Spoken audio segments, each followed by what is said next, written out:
Au même moment, Jésus est rempli de joie par l'Esprit Saint. Il dit: Père, Seigneur du ciel et de la terre, je te dis merci. En effet, ce que tu as caché aux sages et aux savants, tu l'as fait connaître aux petits. Oui, Père, tu l'as bien voulu. Mon Père m'a tout donné. Personne ne connaît le Fils sauf le Père. Personne ne connaît le Père sauf le Fils. Mais le Fils veut montrer le Père à d'autres pour qu'ils le connaissent aussi.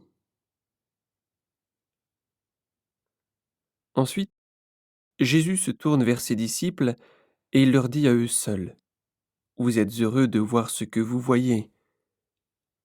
Oui, je vous le dis, beaucoup de prophètes et de rois ont voulu voir ce que vous voyez, mais ils ne l'ont pas vu. Ils ont voulu entendre ce que vous entendez, mais ils ne l'ont pas entendu.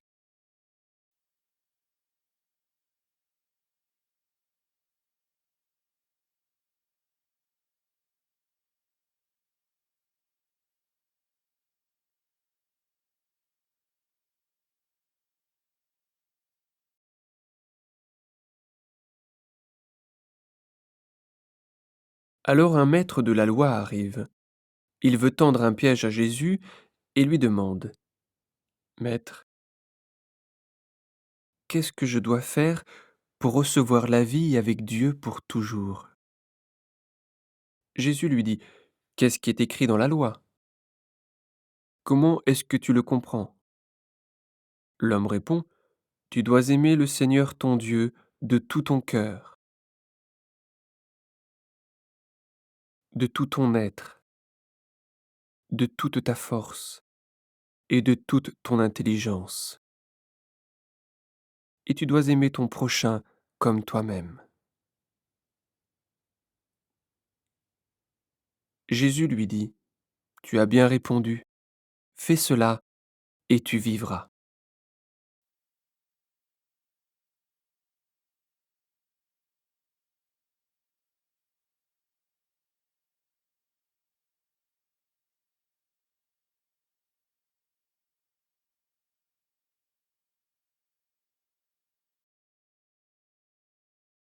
Mais le maître de la loi veut montrer que sa question est juste. Il demande à Jésus: Et qui est mon prochain? Jésus répond: Un homme descend de Jérusalem à Jéricho. Des bandits l'attaquent. Ils lui prennent ses vêtements,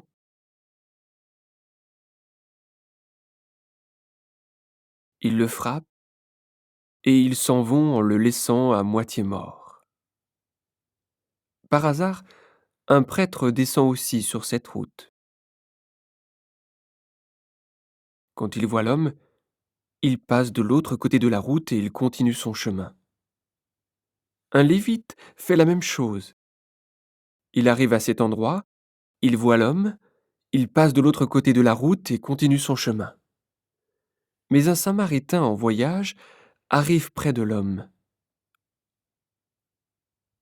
Il le voit et son cœur est plein de pitié pour lui. Il s'approche, il verse de l'huile et du vin sur ses blessures et lui met des bandes de tissu. Ensuite, il le fait monter sur sa bête.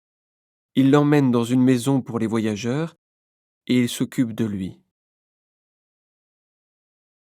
Le jour suivant, le Samaritain sort 2 pièces d'argent, il les donne au propriétaire de la maison et il lui dit: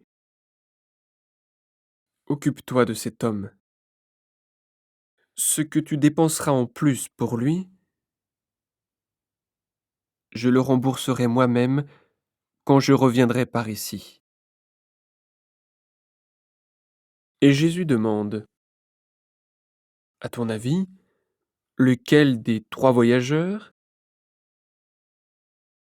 a été le prochain de l'homme attaqué par les bandits?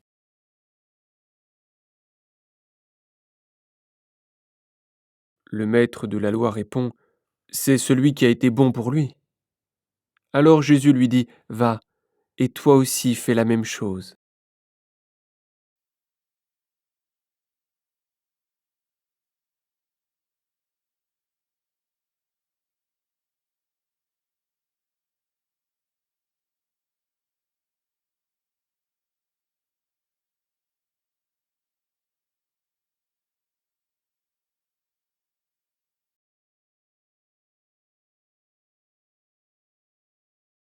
Jésus est en route avec ses disciples.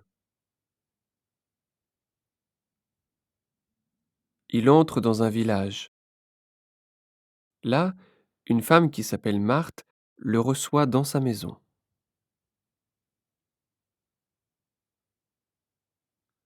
Elle a une sœur qui s'appelle Marie. Marie s'assoit aux pieds du Seigneur et elle écoute ce qu'il dit. Marthe est très occupée par tout ce qu'il faut préparer.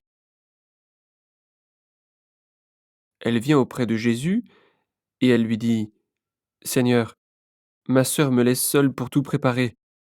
Cela ne te fait rien? Dis-lui donc de m'aider.